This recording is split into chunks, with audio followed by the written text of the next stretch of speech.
In the 14th century, the small, secluded village of Elmswood was shrouded in superstition and fear. The villagers lived by an unspoken rule: never venture into the woods after dusk, for deep within those ancient trees lay secrets too dark to uncover. The legend spoke of the Darnell family, who once owned a grand estate on the outskirts of the village. Known for their wealth and eccentricity, the family was suddenly accused of witchcraft. One fateful night, they vanished without a trace, leaving their mansion to crumble into ruins. It was said to be cursed, with ghostly apparitions and strange noises haunting anyone who dared to approach. Isabella, a young healer with a reputation for bravery, arrived in Elmswood determined to uncover the mystery. Armed with her herbal remedies and a sharp mind, she ventured into the woods, ignoring the villagers' dire warnings. As the sun dipped below the horizon, she reached the decaying mansion, its facade hidden beneath a shroud of ivy and darkness. The air grew colder as she stepped inside, her lantern casting eerie shadows on the peeling frescoes. Each room she entered told a story of its own: faded tapestries, dusty furniture, and the lingering scent of lavender, as if the past still clung to every corner. She began to hear soft, indistinct noises, as if the walls themselves were speaking to her. In the grand hall, a massive chandelier hung precariously, its crystals catching the faint moonlight. Beneath it, a large ornate mirror stood covered in a thick layer of dust. Isabella wiped the surface clean, revealing not her reflection, but that of a woman in a long, tattered gown, her eyes hollow and mournful. "Help us," the woman implored, her voice echoing through the room. Isabella stumbled back, her heart pounding. She turned to flee, but the doors slammed shut with a deafening crash. Trapped, she was drawn to the mirror once more, unable to look away. The mirror began to ripple like water, and Isabella felt herself being pulled in. She tried to resist, but an unseen force dragged her into the cold, dark depths. When she opened her eyes, she found herself in a dimly lit corridor, the air thick with the scent of decay. The walls were lined with portraits of the Darnell family, their eyes following her every move. As she walked deeper into the mansion's heart, the noises grew louder, more urgent. She entered a room filled with children's toys, all eerily arranged as if waiting for someone to play. In the center of the room stood a little girl, her dress stained with blood, her eyes filled with tears. "Find my family," she pleaded, her voice trembling. "We're trapped. You must break the curse." Isabella nodded, determined to help. She followed the girl's instructions, piecing together the clues hidden throughout the mansion. Each step brought her closer to the truth, and the spirits of the Darnells began to reveal their tragic fate. They had been betrayed by a trusted friend, a dark ritual sealing their souls within the house. In the final chamber, Isabella discovered an ancient book bound in leather and iron. The pages detailed the ritual and the means to reverse it. With trembling hands, she performed the incantation, her voice steady despite the fear gnawing at her. A blinding light filled the room, and the mansion trembled as if in agony. The spirits of the Darnell family appeared before her, their faces peaceful for the first time in decades.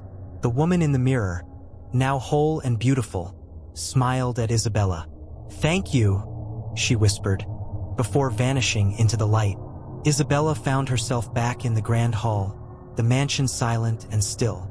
The doors creaked open, and she stepped outside to find the first light of dawn breaking through the trees. The curse was lifted, and the Darnells were finally at rest. She returned to the village, her story ready to be told. But as she looked back at the woods, she knew that Elmswood would never be the same. Weeks passed, and Isabella's tale of the haunted mansion and the cursed Darnells spread throughout the village. The villagers, once fearful and wary, began to show her a newfound respect. Despite her growing renown, Isabella couldn't shake the feeling that her work in Elmswood was not yet complete. Every night, she dreamt of the mansion and the spirits she had encountered. One evening, as the villagers gathered in the tavern, a hush fell over the room. An elderly woman, her face lined with age and wisdom, entered and approached Isabella. She introduced herself as Agnes, the last surviving member of a family that had long served the Darnells. "There is more you need to know," Agnes said, her voice a fragile whisper. "The curse runs deeper than you realize." Isabella listened intently as Agnes recounted the full story. The Darnells had indeed dabbled in the dark arts, but not out of malice. They sought to protect the village from a greater evil, a powerful witch named Morgana who once terrorized the land. The Darnells' ritual had been an attempt to imprison Morgana's spirit within the mansion, but the spell had backfired, trapping their own souls instead. "Her spirit still roams free," Agnes warned. "If Morgana's power is not contained, Elmswood will face her wrath once more." Determined to finish what the Darnells had started, Isabella prepared for another journey into the mansion. Armed with Agnes's guidance and a newfound resolve, she ventured back into the woods. The mansion loomed ahead, darker and more foreboding than before. Inside, the air was thick with malevolence.